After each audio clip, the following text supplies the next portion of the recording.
그래서 58학번이고 62년도에 전북대학교를 졸업을 했습니다. 그렇기 때문에 1960년에 4.19 혁명이 일어났을 때 대학교 3학년으로서 4.19 혁명을 주도했던 그런 입장이 됐습니다. 그 주도했다고 하는 것 때문에 사실은 그 이듬해 여러분 잘 아시지 않습니까? 5.16 군사 쿠데타가 일어납니다. 5.16 군사 쿠데타를 일으킨 박정희 장군이 보낸 헌병대에 저는 5월 18일 끌려가서 아무 영문도 없이 석 달 열흘 동안 딱 100일 동안 감옥살이를 했습니다. 그때는 여러분 잘 아시다시피 영장 없이 체포 구금한다 이렇게 개헌 포고령에 나와 있습니다. 그렇기 때문에 구속영장도 없고 체포영장도 없이 그때는 무조건 끌어다가 일단 잡아 넣어놓고 그 다음에 이놈을 재판을 할 만하면 재판을 하고 그렇지 않으면은 풀어줄 만하면 풀어주고 그랬습니다. 그때 저는 학생운동자라고 하는 그런 입장 때문에 학생운동이 군사 쿠데타를 반대하는 그런 학생운동을 일으키면 안 되지 않겠느냐 이런 생각 때문에 예비 검속이 됐고 100일 동안 갇혀 있다가 아무런 일이 없다 하는 판단을 하고 저를 석방한 바 있습니다. 그렇기 때문에 신학기가 시작되자마자 감옥에 갔고 그리고 여름방학 때 나왔습니다. 그랬더니 학점이라는 게 있지 않습니까? 대학의 학점이라는 것을 못 받으면은 또 받더라도 D학점 이하를 받게 되면은 일단 유급이라는 걸 해야 됩니다. 한 학년을 더 다녀야 된다 이런 이야기죠. 그런데 저는 특수한 입장 때문에 그때 모두 학교에서 D학점을 주더라고요. 그래서 D학점으로 학기를 마치고 그 다음에 이제 졸업을 하게 됐습니다. 그런데 이제 그런 이야기는 옛날 이야기고 그러나 옛날 이야기가 나온 길에 오늘 여러분들께 오늘이 며칠입니까? 25일입니다. 3월 25일이죠. 예. 그러면 내일은 3월 며칠입니까? 26일. 예, 3월 26일이죠. 3월 26일은 무슨 날입니까? 안중근 의사 순국한 날요. 우리 정경수 원장이 모범 답변을 해버리시면은 다른 분들이 답변을 기회를 잃습니다. 다른 분에게 양보를 하시죠. 예, 죄송합니다. 그런데 대본 모르는데. 예, 3월 26일이 또 다른 날이기도 합니다. 그걸 아시는 분 한번 손들어서 말씀을 해보십시오. 3일. 이승만 대통령 생신 탄생. 상당히 오래된 기억을 가지고 계십니다. 이승만 전 대통령. 사실은 이승만 대통령은 저희들이 4.19 혁명을 했기 때문에 그때 부정선거를 했기 때문에 쫓겨난 대통령입니다. 그리고 하와이로 망명을 했다가 죽을 때까지 돌아오질 못하고 그리고 죽은 다음에 시신으로 돌아왔습니다. 좀 안타까운 일이죠. 그러나 그분이 사실 독립운동도 많이 했고 그리고 임시정부 대통령까지 했던 사람입니다. 그럼에도 불구하고 그 혁혁한 공로가 있음에도 불구하고 1948년 대한민국 정부가 수립되자 대통령으로 뽑혔고 그리고 대통령이 되자마자 그때부터 정치를 올바른 길로 이끌어 갔어야 되는데 그러지 못했기 때문에 4.19 혁명을 맞았다 이렇게 말씀을 드릴 수가 있습니다. 물론 그분의 정부 수립에 대한 공로랄지 많은 공로가 있습니다. 그래서 지금도 그분을 숭양하는 그런 분들이 많이 있어서 광화문 내거리에 동상을 세우자, 또 나랏돈으로 대통령 이승만 대통령 기념관을 지어야 된다, 또 이승만 요새는 영화를 만들어야 된다 하는 이야기까지 있습니다. 여러분들께서 요새 한참 잘 나갔던 영화 변호인이라는 걸 보셨습니까? 네. 그 변호인이라는 게 누구를 빗대서 만든 영화입니까? 노무현 대통령. 예, 노무현을 빗대서 변호인이라고 하는 그런 영화를 만들었는데, 그 영화가 돈도 별로 안 들었더라고요. 그 촬영을 하려면 많은 비용이 들게 되어 있는데, 그 영화는 진짜 제가 한번 봤더니 돈도 안 들인 영화인데, 그 영화를 너도 나도 많이 봤기 때문에 무려 개봉관에서만 1000만 명이 넘는 그런 인파가 몰렸습니다. 노무현이가 잘했다, 못했다 하는 이야기는 이 자리에서 구태여 할 필요가 없습니다. 여러분들께서 대부분 잘 아시고 있기 때문에. 그러나 노무현을 중심으로 한 영화를 만들었는데, 그 만든 영화가 제가 보기에도 상당히 재미가 있던 영화더라고요. 소설이나 영화나 모든 건 좀 재미가 있어야지 사람들이 보게 되어 있습니다. 여러분들 책을 읽는데 소설책이 아무 재미 없으면 읽을 수 있습니까? 아니요. 그래서 옛날부터 소설이라는 것은 재미있어야 되고, 영화도 흥미진진해야지 보는 겁니다.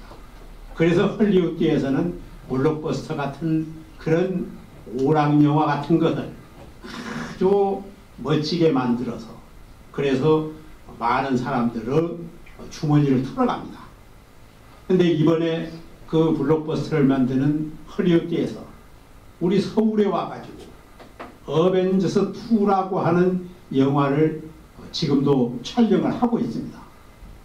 이게 아마 서울을 홍보하는 데 상당히 역할을 할 것이다 해서, 서울에서도 그 막대한, 말하자면 거리를 통제를 해야 되니까 시민들의 불평이 많더라도, 그러나 서울을 전 세계적으로 알린다는 의미에서 그 영화를 지금 찍고 있습니다.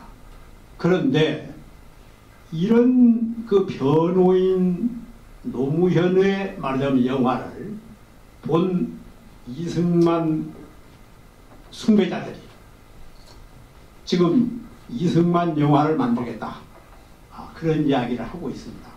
그래서 제가 그 사람들을 만나서, 이승만은 4.19 혁명으로 인해서 이미 심판받은 사람이다. 역사가 이미 심판한 사람이다. 우리 국민이 이미 그 사람을 비토놓은 사람이다.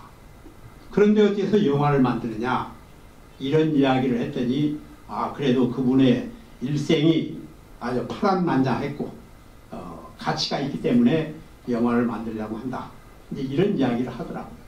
영화가 될지 안 될지는 모르겠지만 기왕에 4.19 혁명까지 이야기가 나왔으니까, 제가 오늘 3월 26일이 안중근 의사가 일본 놈들에 의해서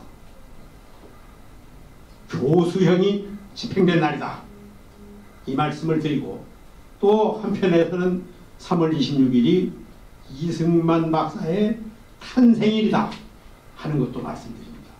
그런데 또 한 가지가 더 있습니다. 여러분들께서 아주 잘 아시는 일이죠. 불과 몇 해 전에 일어났던 일입니다. 근데 여러분들 지금 3월 26일이 무슨 날이냐 했을 때, 아주 오래된 이승만 박사의 3월 26일 탄생일을 기억하시는 분도 있고, 또 아주 104년 전에 돌아가신 우리 안중근 의사의 기일을 말씀하신 분도 있습니다. 저는 내일 그 안중근 의사의 시신은 지금 사실 일본 놈들이 어디에다가 어떻게 묻었다 하는 것을 가르쳐 주질 않고 있습니다. 일본은 잘 아시다시피 기록을 아주 잘하는 그런 나라입니다. 그래서 모든 것을 세세하게 잘 기록해 놓는 걸로 아주 유명한 나라입니다. 그렇다고 하면 안중근 의사 같은 자기 나라의 말하자면 총리 대신 그 당시에는 조선 통감으로 있었습니다만 이등방문을 죽인 지금도 그 사람들은 안중근을 테러리스트라고 하지 않습니까? 그런 사람이 사형이 됐다. 그러면 그 시신을 유가족에게 반드시 인도하는 것이 모든 나라의 관행입니다. 그런데 안중근 의사의 시신은 어디론지 사라져버렸습니다. 그리고 지금까지도 찾을 길이 없습니다. 여순 감옥 어디에 있을까? 그렇게 많은 사람들이 찾고 중국에서도 한국과 협조해가지고 많은 사람들이 시신 발굴에 나섰습니다만 지금까지도 못 찾고 있습니다. 그래서 가묘를 만들어서 지금 있지만은 가묘 말고 그 유가족들의 묘는 지금 포천에 몇 분이 계십니다. 그래서 내일 저는 그 포천에 가서 그분들을 참배를 하려고 이렇게 생각하고 있습니다만 여기서 3월 26일의 또 하나의 사건을 아직도 기억이 안 나십니까? 바로 맞습니다. 천안함에서 우리 장병 46명이 목숨을 잃은 천안함 폭침 사건이 났던 날이 3월 26일입니다. 공교롭게도 26일이라고 하는 숫자에 좀 징크스가 있는 것 같습니다. 3월 26일 안중근 의사가 돌아가셨고 3월 26일 우리 천안함 사건으로 46명의 우리의 참 안타까운 자식들이 생명을 잃었습니다. 그런데 10월 26일이라는 게 있습니다. 12.6 잘 아시죠? 네. 12.6 사건은 하도 유명하니까 박정희 대통령이 김재규 중앙정보부장의 권총에 맞아서 돌아가신 날입니다. 그렇기 때문에 26일이라고 하는 그 숫자가 참 묘한 날짜다 이렇게 보는데 또 12.6이 다른 사건이 있습니다. 여러분 기억하시는 분 있습니까? 똑같은 12.6에 일어났던 일입니다. 바로 안중근 의사에 의해서 이등방문이 처형된 날입니다. 하얼빈 역주에서 바로 10월 26일 아침 9시에 안중근 의사가 이등방문을 육혈포로 쏴 죽였습니다. 육혈포라는 말을 아마 나이 드신 어른들은 아시겠지만 처음 듣는 분도 계실 겁니다. 육혈포는 권총입니다. 돌아가면서 탄환을 넣게 되어 있는데 그 구멍이 6개 있습니다. 탄환이 6개 들어있어서 육혈포라고 합니다. 그 육혈포로 6발을 다 쏴가지고 현장에서 이등방문이 죽었습니다. 제가 연전에 대학생들과 함께 독립유적지 탐사를 하면서 바로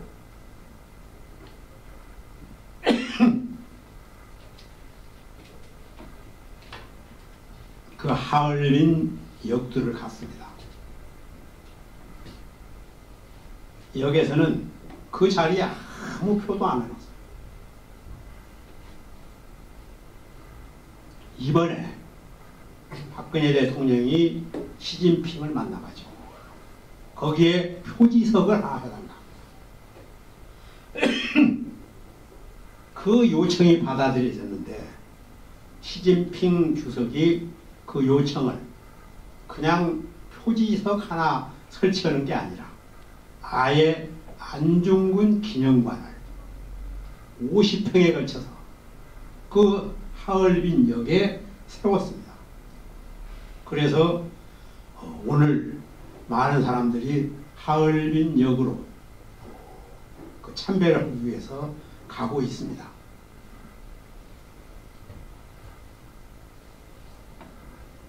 바로 역사의 수레바퀴가 이상에서 3월 26일, 10월 26일 이와 같이 26일의 행진이 계속되고 있습니다.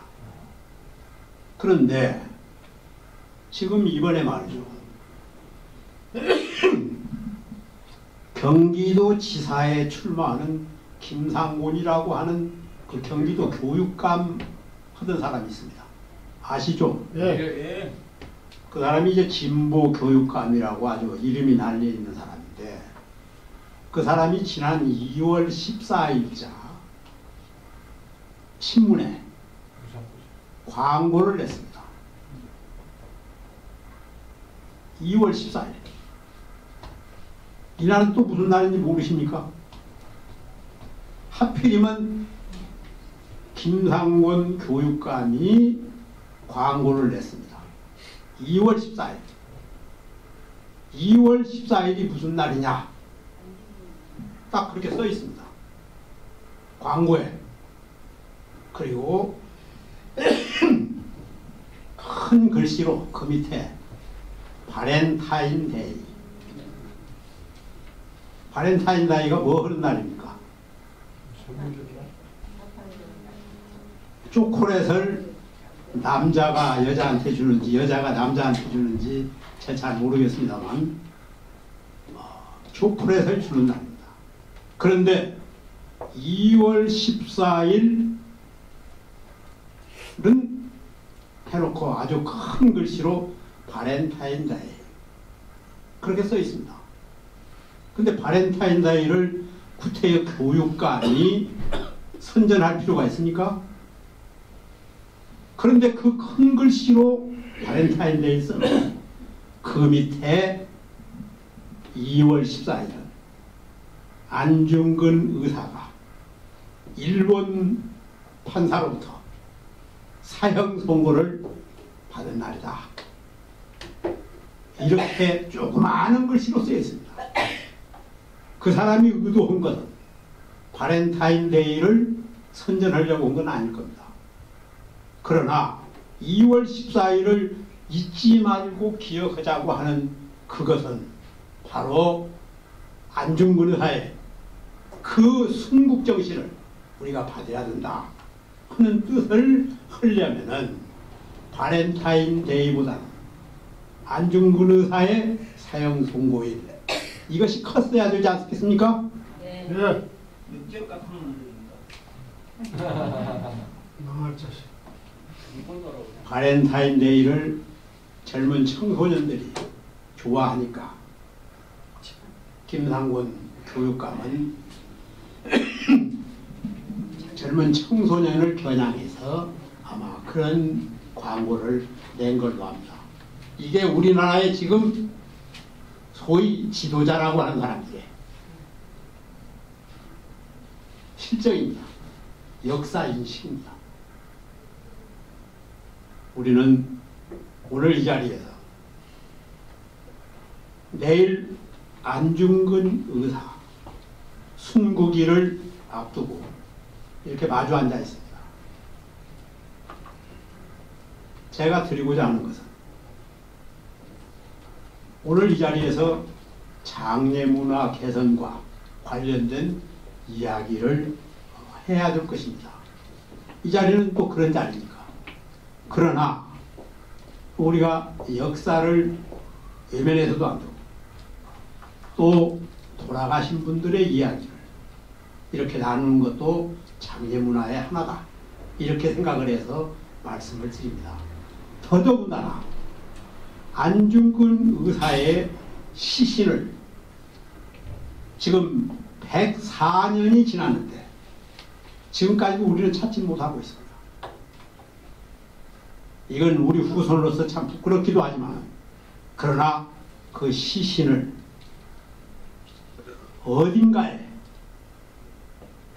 일본 놈들은 훼손해서 없애버린 것이 아닌가, 저는 그렇게 생각을 하고 있습니다. 그렇지 않고서는 그것이 그렇게까지 감춰질 수는 없다. 바로 시신을 훼손한다는 것은 우리가 지켜야 할 장례 문화의 근본을 말살하는 겁니다. 시신이 없으면 장례라는 것은 있을 수가 없습니다. 그래서 가장 참혹한 범죄, 가장 잔인한 범죄, 가장 우리가 기피해야 할 그러한 범죄가 시신 훼손이라고 하는 것을 여러분 아실 겁니다. 시신 훼손을 한다는 것은 우리나라의 장례의 기본적인 틀을 없애버리는 것이다, 이렇게 생각이 돼서 사실 장례에 대한 그런 우리들의 다짐을 다시 한번 다지고, 이 자리에 계신 분들은 모두 장례 문화 개선에 대한 큰 뜻을 갖고 계시기 때문에 이 자리에 계시고 또 그렇게 활동을 해야 될 겁니다. 아까 우리 정경수 원장께서 신문을 저에게 보여주셨습니다. 그 신문에는 지금 우리나라에 현재 입관을 해야 되는, 사람이 죽었을 때 관이 있지 않습니까? 관이 16개 종류가 있다 라고 하는 것이 커다랗게 쓰여 있더라고요. 16개들의 값이 아마 많은 차이가 날 겁니다. 그런데 거기에 한마디 쓰여 있습니다. 관값이 말하자면 원가라고 하는, 그러니까 처음에 생산돼서 나온 그 값의 10배를 받고 지금 팔고 있다, 이런 이야기가 나와 있습니다. 이건 우리 장례 문화에서 극히 우리가 기피해야 할, 도저히 있어서는 안 되는 그런 이야기입니다. 옛날부터 그런데 이 상을 당하고 나면은 상주는 사실 넋이 빠집니다. 아무 정신이 없습니다. 그래서 상을 치르기 위한 많은 여러 가지 일들이 있는데 그 중에서는 수의도 해야 하고 관도 만들어야 하고 장기도 봐야 하고 그런 여러 가지를 그저 어디 상조회사나 어디 장지에서 부르는 대로 줄 수밖에 없는 그런 아주 딱한 처지가 되어 있습니다. 그래서 엄청난 자금을 들여서 장례를 치를 수밖에 없는 그런 입장이다, 이렇게 보고 있습니다. 이런 장례 문화를 우리는 고치기 위해서 지금 이 자리에 여러분들과 함께 서 있는 겁니다. 어떻게 고친다? 이것은 누누이 우리 오은길 대표나 우리 정경수 원장을 통해서 여러분들께서 잘 들으셨을 줄 압니다. 그러나 제가 볼 때에는 그런 값의 문제가 아니라 우리들의 정신 자체에 문제가 있다, 이렇게 생각합니다. 상조회사를 한다고 하는 분들이 어마어마한 그런 회사를 꾸몄다, 광고를 해놓고 그리고 모든 것을 다 잘 해줄 것처럼 하면서 선불을 받고 그리고 지금도 하고 있습니다. 지난번에 제가 말씀드렸다시피 그 중에서 부도난 회사가 44개나 있다고 얘기를 듣고 있습니다. 이런 부도난 회사, 이런 부도 회사 때문에 장례 문화는 점점 더 더티해지고 있는 것이 아니냐, 이렇게 생각을 합니다. 그래서 그런 문화를 개선하는데 지금 장례 문화 개선협회를 하고 있는 우리 바로 이 협회에서는